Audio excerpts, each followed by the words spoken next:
They tried to control the narrative, but one line exposed everything. If you need permission to investigate abuse, something is already wrong. Reuters, November 27, 2025, UC request. Officials criticized Biden vetting, but Afghan shooting suspect was granted asylum under Trump. And then September 29, 2025, Courthouse News, states sue DHS again over cuts to anti-terrorism grants for blue states. Without objection, the gentlelady from Texas is recognized for 5 minutes. Thank you so much. And Madam Secretary, you are almost to the end, so congratulations. I just have a couple of questions.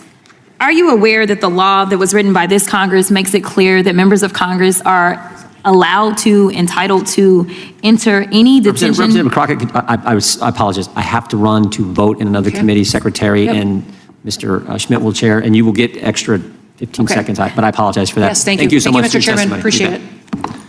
Are you aware that the law makes it clear that members of Congress are allowed to enter any detention facility at any point in time in which they choose to? Yes, I'm aware of the visitation and oversight responsibility, and we work every day to try to accommodate members of Congress while taking into account the safety of those individuals that are being detained there. At any time, correct? Yes, I understand there's litigation in this area. No, that's not my question. I'm not asking you about litigation. I'm asking you what the law is, because let me put it to you this way. There's an appropriations rider that talks about correct, oversight. and appropriations are law, because you are asking us to appropriate dollars right now for DHS, correct? Correct. And if we do that, you would take that as law, correct? Correct. Okay, so that is what the law states, yet somehow, myself and another colleague, Congressman Castro, we ended up giving a 7-day notice to the Dilley detention facility because I had actually already gone to El Paso before. And when I went to that facility and I asked them why it was that they were requiring me to do something that specifically my branch of government had dictated was not required, they said it was because of you. They said you were the one that said that they were not allowed to allow us entry unless we gave a 7 days heads up. Is that true? Yeah. The law specifically states oversight and visitations, and we are working to facilitate those, and we're at that time working. Did you give the instruction that members must give a 7 days heads up or not? We had a policy in place that allowed us to get the staff. Were you the one that ordered that policy? I have a responsibility for ensuring everybody in that facility is going to be safe, and that I have okay, no, but that's not my question, because the problem, let me tell you why we need to, reclaiming my time. The reason that I'm talking to you about this policy, and you're talking to me about safety, is because I did go into the Dilley detention facility. And let me tell you, they're not safe. This is why we need to conduct oversight, because your people continue, in fact, you have lost more lives in detention than anybody else. That is your record right now. So I don't expect that y'all are going to be the ones that are going to be best to keep them safe. This is why we are supposed to conduct oversight and not wait for you to give permission. In fact, after I left the Dilley facility, we were informed of a measles outbreak that was taking place in that facility. And another question I have, are you the one that ordered it to be reopened because that facility was closed under Joe Biden? Those facilities were opened with the new administration. I'd have to look and see. Okay, you're part of the new administration. Were you the one that ordered it to be open is my question. I would have to see when it was opened, because I wasn't sworn in until 5 days after. Okay, well, it was reopened in March. I have to look at it was reopened in March of last year. Well, then I'm sure that contract would have been renewed while I was secretary. Speaking of contracts, as I have actually, you know what, let me continue on this line of y'all breaking the law. Are you familiar with a child by the name of Liam Ramos? I am. All right, so Liam was at this Dilley facility. And it just so happened that we had put in our 7 days notice and y'all had grabbed him 6 days prior to our visit. So we were able to go and visit Liam. Are you aware of the court order that came down that released Liam from custody? I am. And are you aware that the judge said the case has its genesis in an ill-conceived and incompetently implemented government pursuit of daily deportation quotas, apparently even if it requires traumatizing children. This court and others regularly send undocumented people to prison and orders them deported, but do so by proper legal procedures. Are you aware of that? Yes, and I would disagree with the judge on several points. I'm sure you would, but can you tell me whether or not you have a law degree? Father chose to. Can you tell me whether or not you have a law degree? If I have what? A law degree. No, I do not have a degree. And you do understand, because I can go through a bunch of court cases and orders that I disagree with from the Supreme Court, that ultimately, that is the order of the court. That is what you follow, and if you have an issue, you appeal it up, correct? That is correct. Okay. The court went on to say, apparent also is the government's ignorance of an American historical document called the Declaration of Independence. 33-year-old Thomas Jefferson enumerated grievances against a would-be authoritarian king over his nascent nation. Among others were He has sent hither swarms of officers to harass our people. He has excited domestic insurrection among us, for quartering large bodies of armed troops among us. He has kept us among, in times of peace, standing armies without the consent of our legislatures. Are you aware that he wrote that? Do you know that he was writing about ICE that falls under you? The judge? Yes. Yes. Okay. With that, I will yield, but I do have 2 UCs. The first UC is ICE training with slashed records show corroborating whistleblower claims from the Washington Post on yesterday. Without objection. The second one is FEMA's response to Texas flood slowed by NOM's cost controls. This is out of CNN from July 10th of 2025. Without objection. Thank you so much.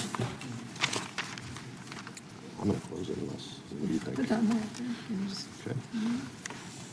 I would ask unanimous consent to put in the record a document from DHS.gov titled "Illegal Alien with More Than 30 Prior Arrests Fatally Stabs Woman at Virginia Bus Stop. ICE requests Virginia authorities not release this public safety threat." Without objection. Is this a single one or is this multiple? Single. Okay. And also would ask unanimous. What you just watched isn't just another heated exchange in Congress. It's a window into how power, accountability, and truth collide in real time.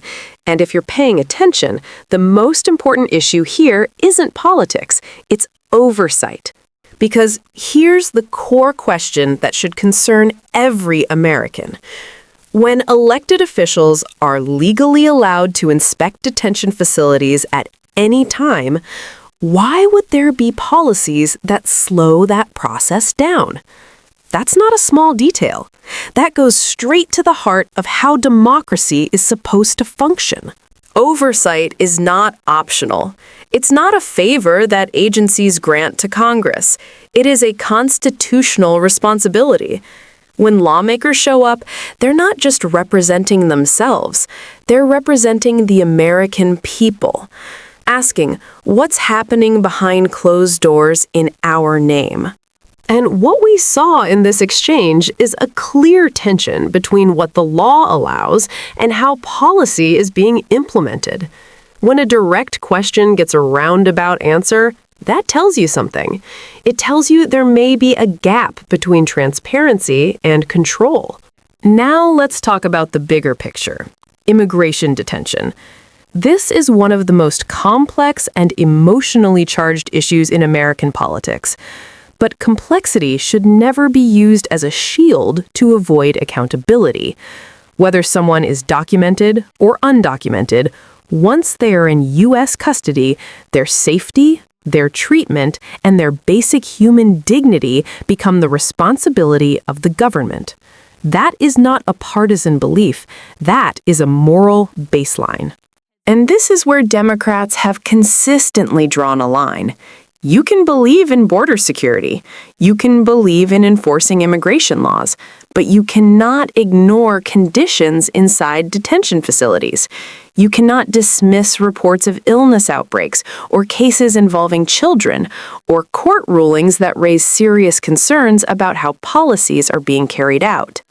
Because once you start saying oversight should be delayed, or access should be restricted, or conditions aren't as bad as reported, you're no longer debating policy.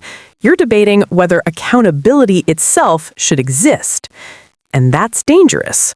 The moment oversight becomes conditional is the moment transparency begins to disappear. And history has shown us over and over again that when transparency disappears, abuse finds room to grow.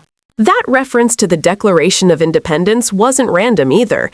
It was a reminder that this country was founded on resisting unchecked authority, on the idea that power must always answer to the people, not the other way around. So this isn't just about one facility, one policy, or one hearing. It's about whether the systems we rely on are being monitored the way they're supposed to be. It's about whether laws passed by Congress are actually being followed in practice. And most importantly, it's about whether we, as citizens, are paying attention. Because accountability doesn't just happen inside those hearing rooms. It happens when people understand what's going on and demand better. That's why Blue Voice exists, not to echo the noise, but to break it down so you see the truth behind it. If you believe in transparency, accountability, and a government that answers to the people, then this conversation matters more than ever.